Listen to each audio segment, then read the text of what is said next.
now tuned in to the FrameZ Show.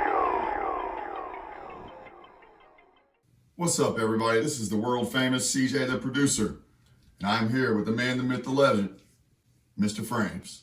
What's up, Mr. FrameZ? What up, man? What up? Not much. How are you today? I'm good, man. How are you? I'm good, man. I'm wore out. This last weekend was a lot, man. Yeah, man. Welcome to my world. Hey, I hear you, man. I know you don't stop, and you ain't stopped. Yeah. We've been doing this shit for 6 months, and you don't stop, bro. Like, right. Sometimes I gotta try and catch up with you, man. Right. Yeah. We gotta stay with it. DJ Derek Jeter said, we're gonna put our foot on their throat. Yep. You gotta stay relevant. Keep the pressure. You know what I mean? So, yeah. Well, everybody knows what we do here at the Frame Show. We give artists a platform to tell their stories and get their name out there.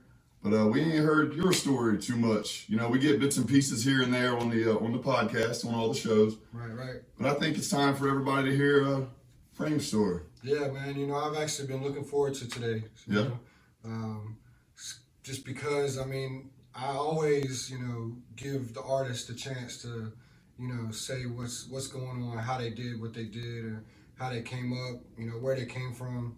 And I've been wanting to just kind of let everybody know my side, you know what I mean? Well, the Frame Show may not be putting out any sort of music or art right now, I guess, but this is creative. This is creating. The Frame Show is a creative place. Right. You're a creator, man. Exactly. Yeah. It's definitely a creative place. And key word you said about music was yet. Yet. I said yet. So, that's what I said. We won't get into that too much right this second. I said you got something you want to tell people. There is some stuff. All right. That we're gonna definitely put out there. Well, I ain't gonna pretend like I don't know about it, but I won't say nothing. That's right. Well, let's get this thing kicking off, man. Yeah. So, where are you from? Where am I from? Where are you from? Everywhere. Nah, I'm from a little town called Beaufort, North Carolina. Middle of nowhere. We got 2 stoplights. You know what I'm saying? Some people like to say, we the country boys. Yep. As far as it goes out here. So yeah, it's kind of country, but we out in the sticks, man. We on the water. We on the beach. It's about 3.5 hours away from here. The town's a little bit like Virginia too. It's water beach town. Yeah. Beaufort was it was actually voted a few years ago, or a couple years in a row, was the coolest small town in America. Get out of here. Not if you're from there. No, I don't know how they figured that. But probably just to do with all the pirate stuff that we had. Yeah. Blackbeard was there. Mm-hmm. He's got there was a house. His house is there. Yep. All the stuff that went down. That whole place is probably haunted like crazy too. Yeah, probably. You know what I mean? And some of that's probably my fault. All right, don't be saying all that. But yeah, Beaufort, North Carolina. The 252. We always out here shouting out the 757. We from the 252, man. Yep. So we're worldwide. Worldwide frames, baby. Worldwide frames. But Carolina, man. It's definitely it's a good place. You like living out here in Virginia? You've been here for a while now. Yeah, I think we talked about it earlier. When I first got out here, I hated this place. Yeah. I think I told you all the time, bro, I hate this place. Well, being in the military, everybody always says, stay away from Norfolk. Right, yeah. But, as time has gone on, I've had my own trials and tribulations here, I've learned a lot about myself, and, man, now I like it here, man. I love it. I feel you. It's definitely very cultural. There's a lot of things happening out here. There's always something to do. There's good people out here. There's bad people out here. There's a mix. But that's everywhere you go. That's here nor there, right? Yeah. And one thing I will say, there's a lot of good music. A lot. Man, there's a ton of good music, man. And a lot of cool venues for people to go to. Coming up here from Florida, I was kind of surprised how many venues there are. There's a venue on every strip mall. Right. Yeah, there's somewhere. I did an interview with Christy K. Okay. And she said it best. She was like, on any given night of the week, you can go somewhere and see somebody playing live music. Yeah. Yep. And that's for damn near any genre of music. Whether you want to hear some hip hop, you want to hear some country, some pop, some rock. There's something going on just about every night of the week. Well, and just in the week that I've been here, I've been to 3 different events, and every one of them have been different. Every one of them have a different style. Right. It's awesome, man. I ain't gonna lie. I'm kind of surprised how much good art and entertainment and music is out here. Right. Yeah. So I can see why you fell in love with it. Yeah. It's definitely dope. You know, and you know, falling in love with it. You know my love for music. Oh yeah. So you know, it definitely gets right to it. You know what I mean? So. Well, speaking about your love for music, Right. I know your backstory because we're boys. We grew up together. Right. But tell the people about your music experience and how old you were when you started up, and just give us a quick synopsis of who FrameZ was before he was FrameZ, or you always been FrameZ. Right. Yeah. Nah. You know, I started rapping at like, man, I was probably like 10, 11 years old. I don't know. I was young. Yeah. Actually, the first thing that got me into it, I was living at that time in my life. I was living with my mom, and we met this guy named Corey. Okay. And Corey, he would always write. He rapped and stuff, but like I never really heard him rap that much. But he would always write, and he gave me like a rap one time. Like, Okay. He gave me a verse. It was a 16. Okay. Hot And 16. it was a hot 16, man, and he gave it to me. He was like, "Yo, just memorize this and and spit it. Like it's yours. You can have it." And, Okay, so he wrote for you basically. Yeah, he wrote me a verse. You know, I was young, maybe 10, 11 years old. I might have been a little bit.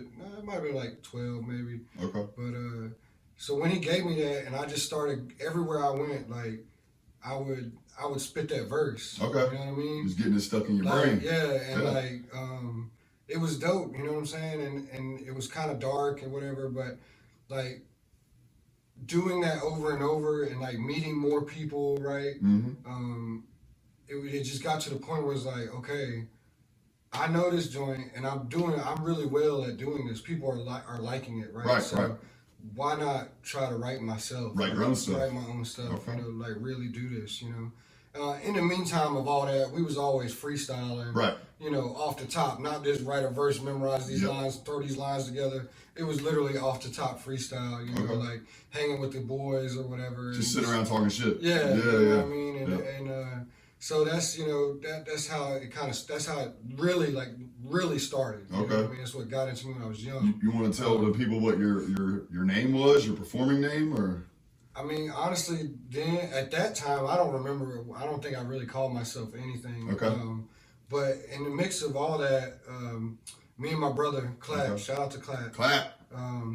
We moved in with my dad, right? And when we moved in with my dad, we got around more people that were really rapping and stuff. Okay. It was, I don't know how to really put it, but we moved from this neighborhood to this neighborhood, right. And here, that's what it was, and people were really spitting, you know, and we just were more doing active, a lot of more active, yeah. And, but it wasn't even on a like taking it serious level. It was just like we was always doing it, you know. Everybody was hanging out, freestyling or writing and doing songs, and so I was still in the mood of doing that. So I would just, you know, I would sit down. I got my brother start doing it. I was like, yo, let's do this together. Let's write. We'll write a song, you know what I mean? We'll start spitting the verses together, blah, blah, blah. And we started doing that, and people were into it. Okay. So then... You know, like a brother rap duo. Right, yeah. You know what I mean? Like, 2 white boys in the hood, like basically out in the sticks, but we had bars, you know, like we was really spitting. We had a flow, you know? And so everybody started calling me John Boy. John Boy. So, you know, I was John Boy was, you know, a young me, a wild person, did some stupid stuff, you know what I mean? I don't believe you. Definitely did a lot of things that, you know, I don't regret any of it, but definitely did things that, you know, probably shouldn't have done or whatever, but was into that lifestyle. So, you know, the struggle was there, the struggle was real, you know what I mean? At this time, I'm probably about 15 years old or so. And, you know, I don't want to say I was on my own, but, I mean, shout out to my pops. You know, he did everything he could. You know what I mean? He worked from 5 in the morning. Mr. Ronnie. Yeah, shout out to you, pops. You know, from like, he was gone from like 4 or 5 in the morning till 5 or 6 in the evening. You know what I mean? Every day. Working. And so, like, we had to get up and get dressed, shower, go to school ourselves. Nobody was really there to like force you to get up and go to school. Right. So sometimes we wouldn't even go to school. Yeah. You know, so you had to grow up fast. Yeah, so and then it involved being in the streets. Yep. Because that's just where we was. Yep. We just go out and we had to find a way to meet people, like have friends and communicate, network. You know what I mean? And this is besides rap stuff. Yeah, like, rap was just for fun. You know what I mean? So when we started doing stuff, like we really started rolling together. We got with the whole crew, BCG, Bell Creek Gangsters. Oh man, you said it. Bell Creek Gangsters. Hey, look, man, we was deep. Everywhere we went, we was deep. I'm not even gonna start naming everybody, you know what I mean? But yeah, don't draw no names. Yeah, but we was deep, man, all the time. And like when the old heads would see us, they was like, man, that's them Bell Creek Gangsters, man. They out here doing this something stupid, whatever. Like, hell yeah. And it just kind of stuck. So next thing you know, hey, we took it. We was like, yo, that's what it is. It's BCG. It's Bell Creek Gangsters. Okay. Like we do everything together. We a crew. We a family. You know. Well, on to that. Still going with music. Did you ever take it any further? Did your music get a little bit more serious as you got older? Tell us about your performances, some of the stuff you actually did in the music scene. Yeah, so like we started seeing people actually going and doing shows and stuff, right?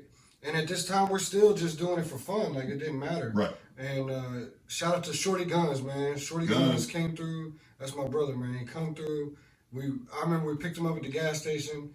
And we spit this song, me and my brother Clap, we spit this song for him in my car. We were sitting in the car chilling. And he was like, yo, y'all got something.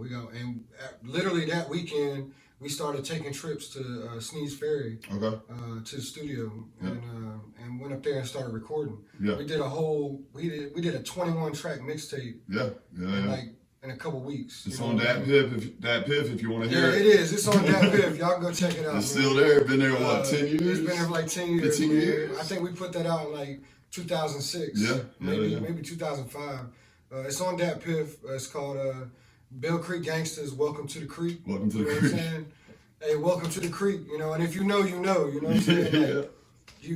The Creek, hey, they talk about the Creek like it's a town or something. Right, and it's not. It's just a suburb. Yeah, like we just out in the sticks, you know what I'm saying? But you'll hear people say, "Hey, man, we down there Bell Creek," you know what I mean? That's just what it was, right? So you met Guns. He lined you up with getting.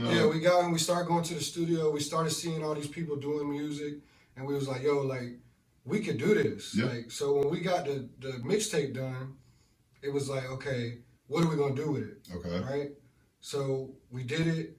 We printed out fucking copies and hard copies. Hard copies, CDs. You know what I mean? But we didn't have like graphics and all that to do. Like, you know what I mean? So we would just print blank CDs and write BCG on it, and we'll go. We weren't even selling them. We was giving them away to whoever. You know what I mean?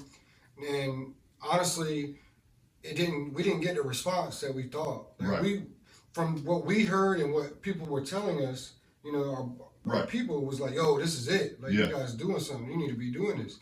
And then once we did it, it wasn't really that big of a response. You know what I mean? It was like, yo, they're dope, but whatever. You know what I mean?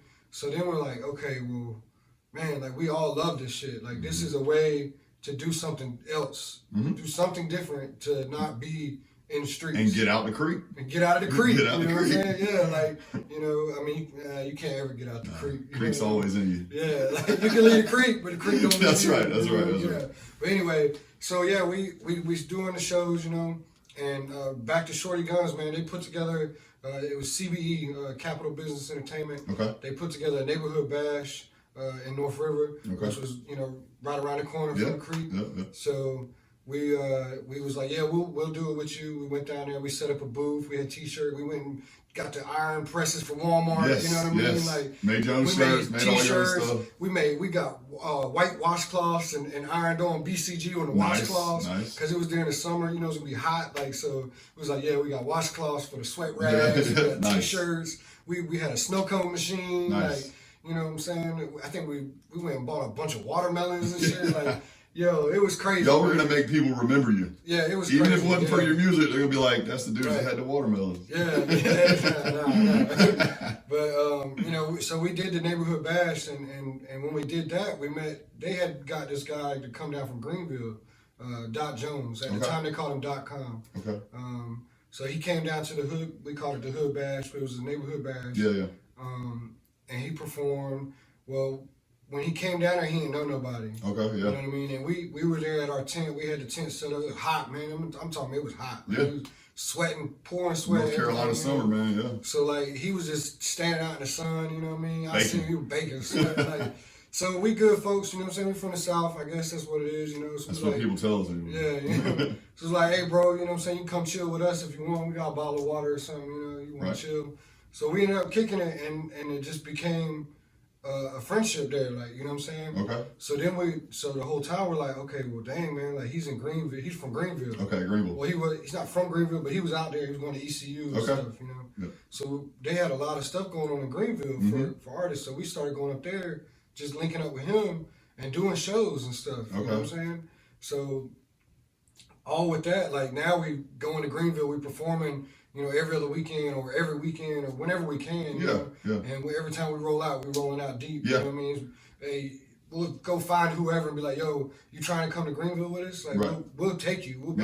I'll buy your ticket to get in, whatever. You know what I mean? Just we wanted as much support as we could get, you know? Well, and bringing a bunch of your friends to a small artist showcase or any sort of live event always helps the vibe. Right. The crowd feeling, you know? So I get it, You know, from there, I could keep going on and on, making this drawn out and long, you know, but from there, you know, it just branched out to, you know, meeting more people, networking. You know, we started going to Raleigh, doing shows in Raleigh, you know, Jacksonville. We was just all over, you know what I'm saying?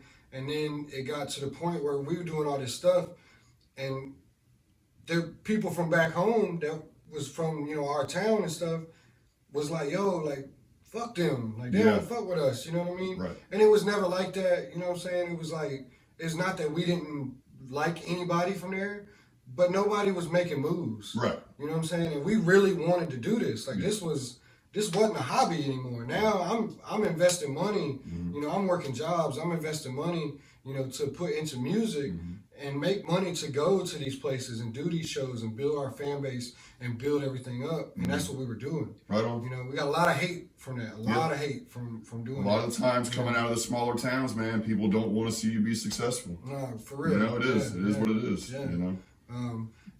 Kept doing it. You know, we didn't let it bother us. You know what I'm saying? Kept doing our thing.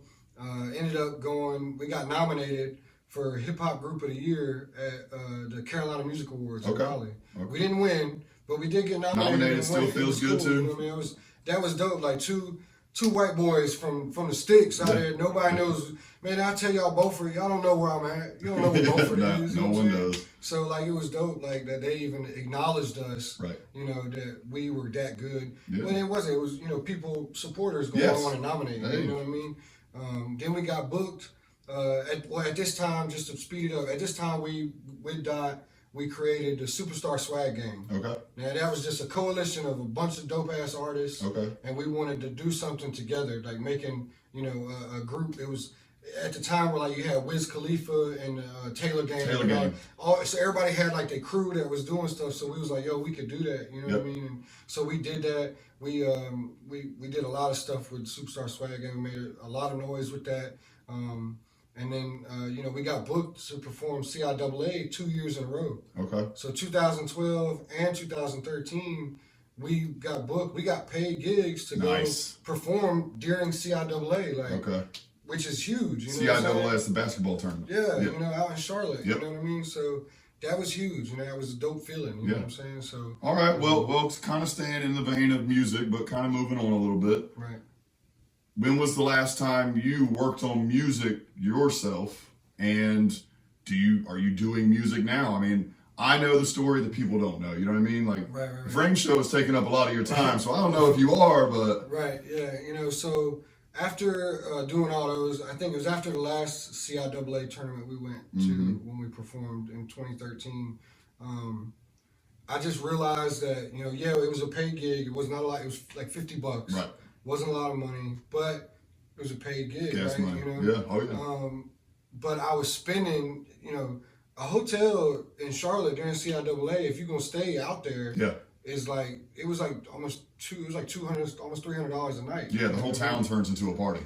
So I mean, I went up there, and at this time I'm realizing like, I also am married at this time. I have 2 kids. You know. I like emptied our bank account. Yeah. To make sure that all my people was good and that I was good, right? And that was stupid. Yeah. You know what I mean? In the big scheme of things. It was a learning lesson. Really thinking about it, you know what I mean? And just figuring out that we got to come together to make this stuff happen. I can't do this myself. Right. You know what I mean? So I kind of took a step back because I was like, dang, man, like I can't even if I can't put food on the table for my family, then I shouldn't be doing this. Like, I got to reprioritize, you know what I mean? Yeah. Life hit me, really, Yeah. So, because I thought, it was the next big thing, we're going to get a record deal, Snoop Dogg, Dr. Dre going to be at the door, you know what I mean? Here's $1 million. Yeah. And I figured out that's not how it works. Yeah, no. You know what I mean? This ain't it's not 1999, you know what I mean? Exactly. So I took a step back and, started I didn't quit doing music, but I just kind of started doing my own thing. Okay. And then that's when, me and you linked up with it, which we never were not linked up. Right. But, well, it was the first time you and I had worked on something together. Right, yeah.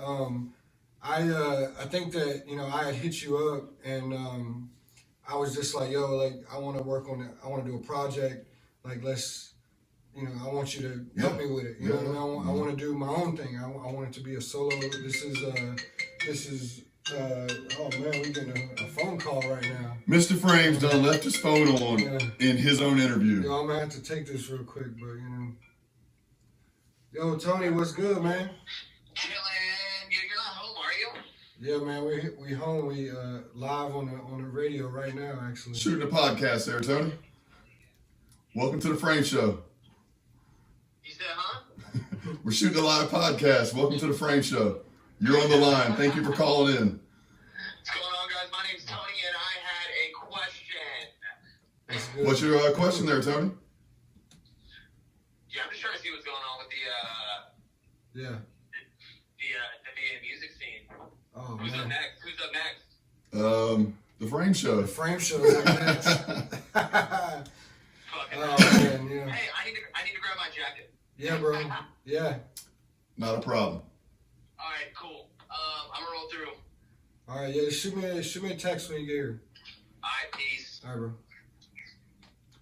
Well, that was Tony. He's actually a local magician here in the area. What's his Instagram? Tony Jones 757. The man Check is him out. unbelievable. If you don't know who he is, check him out. Right. Yeah.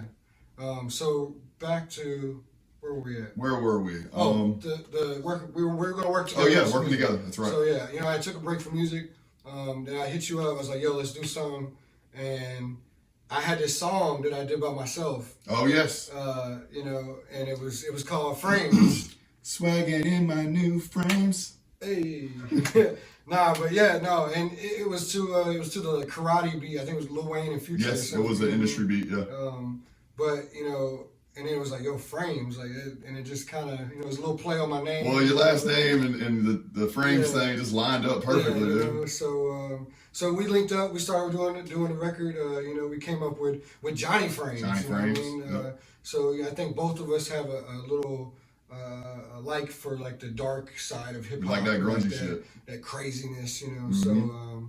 So Johnny Frames was just It was a character that honestly a lot of the things that Johnny would do, I had already done. Right. You know what I mean? In my coming up of ages, right? Mm-hmm. But it was like a way to express myself without being that. Being a jerk, doing stupid shit. Yeah. So we did the I Am Johnny Frames album. Yep. We did that from scratch. It was 9 songs. Mm-hmm. I still believe in that album. Yeah. I know it's a little old now, but I still believe in that album. It was definitely dope, man. It's definitely dope. It was fun. The whole thing, listening from beginning to end, it's complete. You know what I mean? Yeah. And I really enjoyed it, and I really enjoyed doing it with you. Oh, thanks, brother. You definitely had a lot of input on that and like helping me with that. Well, and honestly, if we had never done that, we might not have ever done this. Yeah, you never know. So, I mean, we figured out, I mean, we were already best friends, but we figured out that we can be good business partners, working partners. Right, yeah. And creative partners. Yeah, so, so that was the last bit of music. That was the last thing really that I did. Yeah. Right after we got that done, we released that. You'll have to find that. Yeah, somewhere. I think there's only hard copies. Yeah, I don't know if it's maybe in my Dropbox. Yeah, it might be online somewhere. I don't remember. I don't know. Yeah. But either way, it was definitely dope. It's probably a side of me that nobody would realize is part of me. You know, so, but after doing it and getting it out is when I decided to join. Before I decided to join the Navy, we were. Oh yeah, we had plans for you to come to Cali. We were going to shoot a Chasing the Dream. That's right. We set up a bunch of open mics, a bunch of showcases. In California, because me and my wife were living in California at the time. Right. Yeah. So I was like, yo, I could drive over from Carolina. I could record this whole thing. Like, we'd come over there, we'll do these shows. I could stay with you. Like, it'd be fucking dope. We're gonna make it. Right. Off this album. Yep. And I went. I needed money. I didn't have the money to just say, right. "Oh, I'm gonna up and go." It ain't free. I mean, I had a wife and 2 kids. Yeah. I had bills. So I went to one of my family members, and we sat down and I remember we wrote up a whole plan. We had a whole business plan. We had a EPK or press kit, all that. Yeah, the press kit portfolio. Everything was nice. You know what I mean? It was legit. Mm-hmm. And he was like, "Look, I could give you this money and send you over there, right? But you got 2 kids, and you got a wife, and what are they gonna do? Right. How are they gonna survive? How's she gonna take care of them when you're not here? And before that had come on, I always took care of the kids. Like, right. I was a big part, with my children's lives, especially from babies to even now. Yeah. And not saying that she wasn't either. Right, right. But it was just kind of like, yeah, you're right. Like, how's she gonna take care of? How's she gonna handle everything by herself? Right. So my uncle was like, what do you want to do with yourself? Like, what is it that you want to do? Yeah. And I was like, I mean, if it's not doing music, like, I don't know. Like, I don't know what I want to do.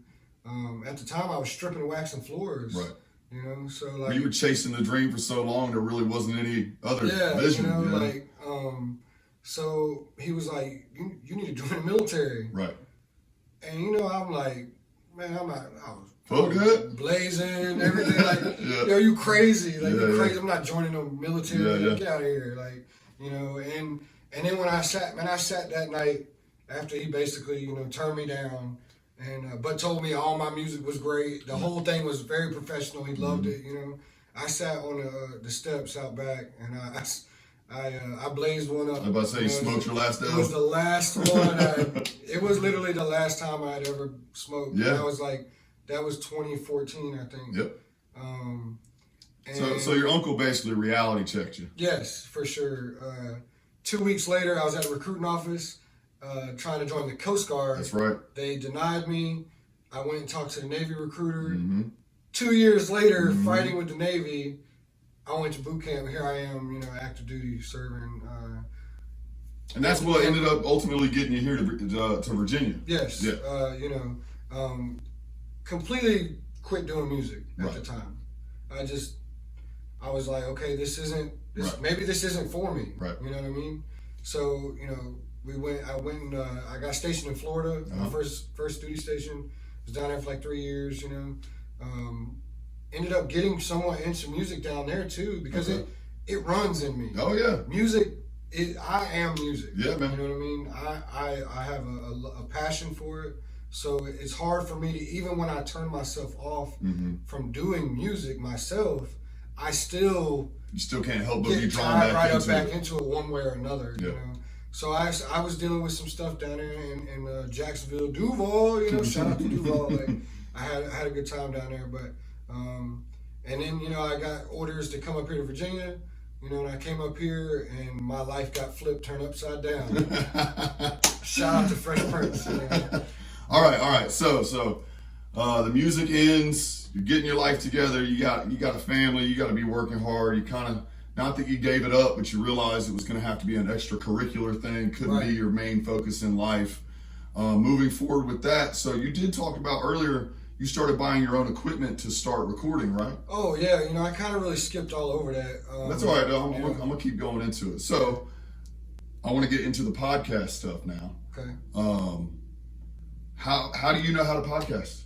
What gives you the right to know how to do this? I mean, Ain't nobody ever show you. I don't know what I'm doing. Well, I mean, looks like a professional product to me. Look, stuff that I skipped over was in the mix of going to the studio and talking with the people that own the studio. Is look, you can get your own equipment Right. and you could do this at your house. Not realizing it was not the same quality. Right. At the time. But I had to learn. I had to learn on my own. Nobody taught me how to Software. do any software. I didn't even have software back then. Right. I had a Tascam DPO1 digital portable studio. Right. Everything plugged into it. I didn't need a computer. I didn't need nothing. I had the mixers on it and everything. All in one. It did everything from it. I had a CD burner on it and everything. Heck yeah. So it was dope. But so I taught myself how to do all that stuff. Okay. Over time, just keep messing with software. Software did come Right. after a while, and I just had an interest in I would pick up pieces, Right.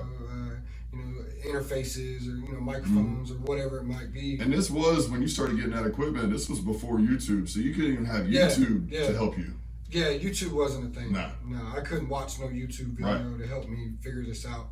I don't even think MySpace was a thing at that time. We didn't have smartphones. I know that.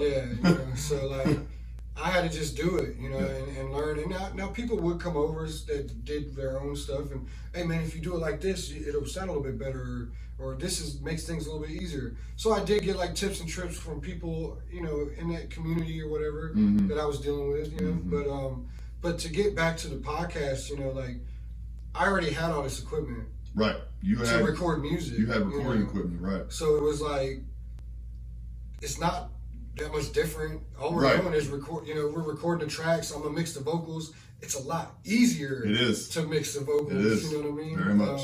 So it's just at this point, it's kind of natural, man. Right. It's just I've been doing it for so long. I am not a professional at mixing or anything by no means. Right. And I'll never claim that because I'm not.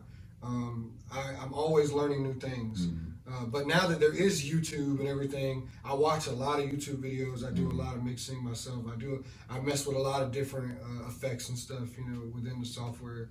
And so you took your knowledge from learning how to record audio, music, your own, in your little studio closet, right, to basically morphing it into recording a podcast. Right.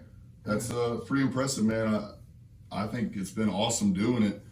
Luckily for us, having this equipment has helped us start up at a cheap rate. A cheap rate. We didn't have to go out and buy everything immediately. Yeah, exactly. Yeah.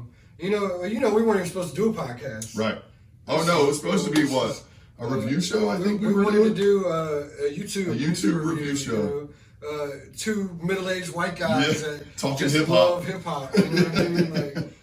And which I still think might be dope. Maybe at some point. But actually, I was going to ask you something. Okay. So, when we were going to do that, we did a couple Skype calls and recorded them. And then you hit me with, I don't want to be on social media. Yeah. I don't want my face out there. Yeah, I did. And I was like, you'd killed my whole dream. I was like, what are we going to do now? Right. So you ruined me and built me at the same time, bro. Well, honestly, with the Frame Show being a show, we can do anything with this, man. Oh, yeah. Definitely at some point, it'd be cool, two people sitting here and we're watching, music videos on the wall or something. Exactly, yeah, so. The show always gives us a chance to do more. Right, yeah, for sure. But yeah, it came into the podcast. Yeah. If we're going to move into that. Yeah. Well, and me, man, I'm just a huge fan of podcasts. Right. So when it kind of started morphing more into an audio medium and not a video, I kind of got more into it myself. It excited me because I listen to a lot of podcasts. Right. But I didn't listen to podcasts at all. No, you didn't. And honestly, I ain't gonna lie, it pissed me off for a long time because I'm over here listening to podcasts that I don't want to listen to try and get tips and tricks from podcasters, and you're like, nah, man, we'll just do it. Right. Yeah. And I mean, it is. I think it's turning out great. Right. But at first, I was like, this motherfucker won't listen to any podcast. Right. Yeah. You know, it's funny because you even Clap, man. You told me like you need to go listen to some podcasts. You need to listen to some interviews. Mm-hmm. You need to figure out what it is that you are going. How are you going to do it? You know, Right. what you're going to talk about. And man, like I feel like if I did that. No, I did go. You did listen do to it some. some. I watched some. Yeah. Yeah. You know, I tried to get like a. Sway is a big, Man, yeah, Sway. big thing Sway for is a you. big influence. Your to influence, me. yeah. Shout out to Sway Calloway, man. Sway Yeah, in the man. morning. That's my show. I listen almost every Mhm. morning. And he's been doing TV and radio forever. So if there's anybody to learn from, Yeah. he's a good Sway guy to is definitely learn it from. a good person to mentor. Yeah. Like a good mentor. But yeah, I just felt like like I have to do this. I have to just be myself. Mm-hmm. And if I can't talk to you and get you talking, Right. or interview you and get you talking about stuff, then It that's don't on matter. me. You Yeah. know what I mean? Like I got to figure that out. But it was just natural. Yeah. Like I could switch this whole thing up right now and turn this interview about you. But I'm not going to do that because this is about me. Thank you. But And that's why I'm here doing it to you, because Right. this is about you. right, yeah. But it's just something that, and I truly enjoy doing this. Like everything that we're doing. No, it comes across on the screen with our videos. It comes across in the audio. You can tell you have a passion, man. Yeah. You really do. Yeah, I love it. I love doing it. I do this. You always tell me that you need to slow down a bit. You need to take a break. Take some you time. Like this is me time. Right. This is like now there is times where it's like, okay, man, I've been in events every week. I do gotta take a break. You know? Yeah. But doing this is almost like where musicians will do music for therapy. Go. Oh, Like, yeah. you know what I mean? This is almost like this is my therapy. Right. Prior to all this, I was in a dark place. You Right. know what I mean? I had a lot of things happen that I'm not going to talk about today, but Mm-hmm. a lot of fucked up shit, you know? And I was in a bad place, some bad time in my life. Right. That I didn't know what to do. Yeah. I didn't know what I was going to do. You weren't here to help me. Like there was nobody, like really the people that I really cared about. Weren't like here in the room Your with me. support Like, system you know what I wasn't mean? even in the same state. Yeah, like people were. Now I had support because we talked. Me and you talked Yeah. all the time. Yeah, Family, like but it was like I was still here. Like you know what I mean. So mental health and things like that, and taking care of yourself is very important, big thing. It is. It is. Take care of yourselves. And we'll For leave real. it. We'll leave it at that. Yeah, You know what I yeah, mean. yeah.